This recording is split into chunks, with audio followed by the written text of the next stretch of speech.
तो गाइज हम सब जो है नारुतो को यहाँ पे हीरो मानते हैं। एक ऐसा ऑर्फन जिसने जो पूरी दुनिया को बदल दिया, जो कि होकागे बना, जिसने पेन को माफ किया और उसने जो बहुत बड़े बड़े वॉर्स को भी जो खत्म कर दिया। नारुतो उज़ुमाकी एक ऐसा बंदा जो कोनोहा को इसने अकेले बचाया था, जिससे लोग जो यहाँ पे हीरो मानते थे। उस बंदे के पास लिटरली सब कुछ था, जहाँ पे उसके पास में सेज मोड था, कुरामा था, रासिंगन भी था। उसने सब चीजों को जो है अचीव किया। लेकिन भाई जब बारी आई अपने विरासत को यहाँ पे अपनाने की, तब बंदा सिर्फ जो है मल्टी साइडोक्लोन जुत्सु पे ही जाके जो अटक गया। लाइक जिराया सेंसे ने जो उसके लिए कितना सारा कंटेंट छोड़ा था, लेकिन नारुतो ने सिर्फ उसमें से 2% ही डाउनलोड किया है। और ये सवाल जो आज भी नारुतो फैंस को जो है यहाँ पे परेशान कर रहा है कि आखिर जो है नारुतो ने क्यों जो जिराया की पूरी पावर्स को जो अपनाया नहीं, या फिर उसने जो है अपनी क्लैन की जो लेगेसी है उसे क्यों इग्नोर कर दिया। क्योंकि अगर तुमने जो है यहाँ पे नारुतो देख के रखा हुआ, तुम्हें खुद पता होगा भाई कि उज़ुमाकी क्लैन जो है क्या चीज थी और नारुतो ने क्या चीजें यहाँ पे मिस करी है। तो क्या ये नारुतो की ही गलती थी कि उसने जो है इस चीजों को फॉलो नहीं किया, या फिर जो है यहाँ पे राइटर्स ने एक बहुत बड़ी अपॉर्चुनिटी को यहाँ पे मिस किया है। तो आओ आज मिलकर जो इस वीडियो के अंदर पता लगाते हैं कि आखिर क्यों जो नारुतो ने यहाँ पे जिराया सेंसे की जो पावर्स उसे यूज नहीं किया और उसने जो अपनी क्लैन की लेगेसी को भी क्यों छोड़ दिया आगे पढ़कर। तो ऐसे देखो, जिराया जो कोई ऐसा वैसा बंदा नहीं था जो कि भाई उल्टी सीधी हमेशा हरकतें करता है या फिर हमेशा जो है लड़कियों को ताड़ता रहता है, बल्कि वो जो हिडन लीफ का सबसे स्ट्रॉन्गेस्ट बंदा था, जो कि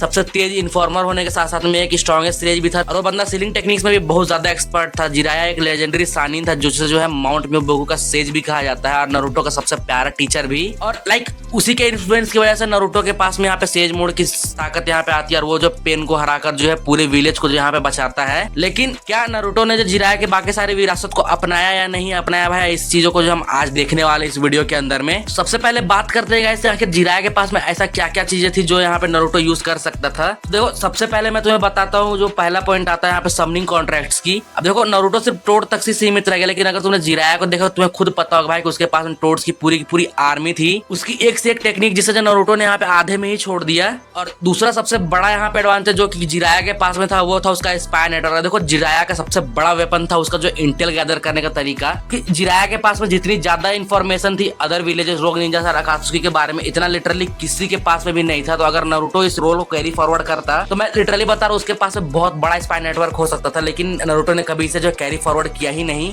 और last but not the least guys, आता है यहाँ पे टोड सेज आर्ट और टोड सील टेक्निक्स। अब देखो, जिराया के पास बहुत सारी अलग अलग सीलिंग टेक्निक्स थी, अलग अलग बैरियर जुत्सु जो उसने पेन के अगेंस्ट में यूज करा था। इसके अलावा जो गेंजुत्सु को काउंटर करने का मेथड और बहुत सारे ऐसे टेक्निक्स जिसे जो है बहुत बड़े बड़े सिनोबीज भी यहाँ पे डरते थे। उन सारी टेक्निक्स को जो है यहाँ पे लिटरली नारुतो ने कभी भी यूज नहीं किया। नारुतो ने सिर्फ रासिंगन और सेज मोड पर ही टिका रहा, क्योंकि देखो गाइस, यहाँ पे जिराया ने जो है पूरा नारुतो का पूरा इंसाइक्लोपीडिया छोड़ के रखा हुआ था, लेकिन नारुतो ने लिटरली साला क्या किया, बस खाली मीम पढ़ के वहां से चला गया।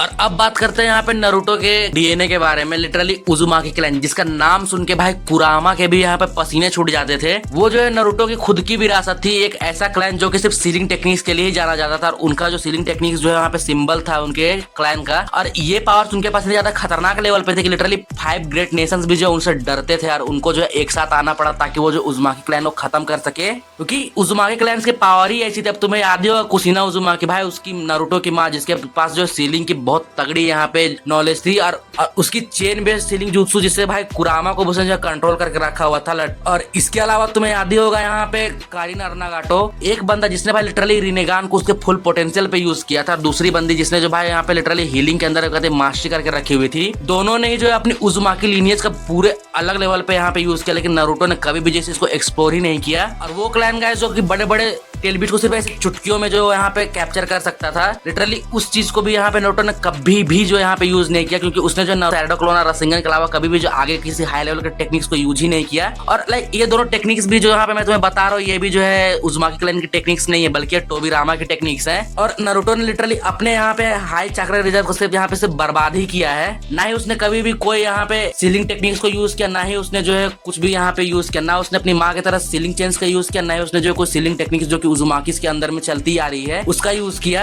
अब देखो, यहाँ पे नारुतो ने जो ना ही यहाँ पे जिराया की टेक्निक्स को यहाँ पे फॉलो किया, ना है उसके पास पे चल पाया, ना है उसने जो अपने क्लैन की लेगेसी को यहाँ पे फॉलो किया है। लेकिन क्या तुम्हें ये पता है कि आखिर नारुतो ने ऐसा क्यों नहीं किया? तो सबसे पहले हम यहाँ पे बात करने वाले हैं यहाँ पे राइटर की लिमिटेशन के बारे में, क्योंकि देखो किशिमोटो ने जो नारुतो को फोकस किया था उसके रासेंगन, कुरामा के पावर्स, उसके फ्रेंडशिप के बेस पे, ना कि उसे क्लैन की लेगेसी को यहाँ पे एक्सप्लोर करने के लिए, जिसके अंदर में यहाँ पे नारुतो ने कुरामा के साथ में यहाँ पे पावर्स तो गेन किया, उसके साथ में बॉन्डिंग बनाया और अपने बॉन्डिंग के दम पे जो बाकी सारे लोगों को जो यहाँ पे उसने यहाँ पे अपने साथ किया। और इसके अलावा अगर हम सेकंड रीजन की बात करें तो देखो वॉर आर्क के अंदर में जो है स्टोरी इतनी ज्यादा फास्ट चली थी कि यहाँ पे जो है नारुतो के पास में इतना मौका ही नहीं मिला कि वो कभी भी जो अपनी क्लैन की लेगेसी को यहाँ पे फॉलो करे या फिर उसके बारे में उसे जानने का मौका ही नहीं चला। और थर्ड रीजन, और जो कि सबसे ज्यादा यहाँ पे रीजनेबल मुझे लगता है, ये वो हो सकता है क्योंकि नारुतो का कहीं ना कहीं खुद से ही यहाँ पे स्टार्टिंग था कि वो जो हमेशा जो खुद की एक पर्सनैलिटी जो है बनाना चाहता था, वो अपने ही एक अलग निंजा वे पे जो चलना चाहता था, क्योंकि वो ना तो जिराया बनना चाहता था ना ही वो कुशीना, बल्कि वो जो सिर्फ नारुतो बनना चाहता था, जो कि इसका मकसद एक ही था कि उसे जो होकागे बनना है। और उसने अपनी लेगेसी को फॉलो भी किया, क्योंकि लास्ट के अंदर नारुतो होकागे भी बना, लेकिन उसने जो अपने अंदर एक ऐसा हिस्सा खो दिया जो कि सीलिंग मास्टर हो सकता था और उजुमाकी चेन्स की मदद से पूरी की पूरी बैटल की जो यहाँ पे कंडीशन को पलट सकता था, उस साइड को जो उसने हमेशा के लिए खो दिया। जिराया की आंखें भी जो नारुतो के जरिए वापस चमक सकती थी, लेकिन वो चीजें बंद रही। उजुमाकी क्लैन की हंसी और बाकी सारी चीजें जहाँ पे नारुतो की जद्दोजहद में जो है गुम हो गई। नारुतो उजुमाकी एक इंस्पिरेशन तो बन गया, पर एक अधूरी कहानी के साथ में, जहाँ पे नारुतो एक ऐसा बच्चा बन जाता है जिसने जो है सब कुछ जीत तो लिया, लेकिन उसकी वजह से उसने जो है अपनी पूरी विरासत को जो है खो दिया है। और इस वीडियो के लास्ट के अंदर में सिर्फ एक ही सवाल मैं तुमसे यहाँ पे पूछना चाहता हूँ कि क्या जो नारुतो को यहाँ पे जिराया की ताकत और उजुमाकी क्लैन की टेक्निक्स को यूज करना चाहिए था या नहीं, या फिर वो ऐसे ही जो है परफेक्ट है? क्या यहाँ पे नारुतो ने कोई गलती की है, या फिर तुम भी मानते हो कि अगर कुछ चीजें भूल कर आगे बढ़ना हमेशा जरूरी होता है? और अब जो है यहाँ पे बारी आती है बोरुतो की, जो कि अपने क्लैन की लेगेसी को वापस लेगा। तो क्या जो बोरुतो यहाँ पे अपनी क्लैन की लेगेसी को जो है यहाँ पे वापस कर पाएगा या नहीं, जानेंगे इसके अगले पार्ट के अंदर में।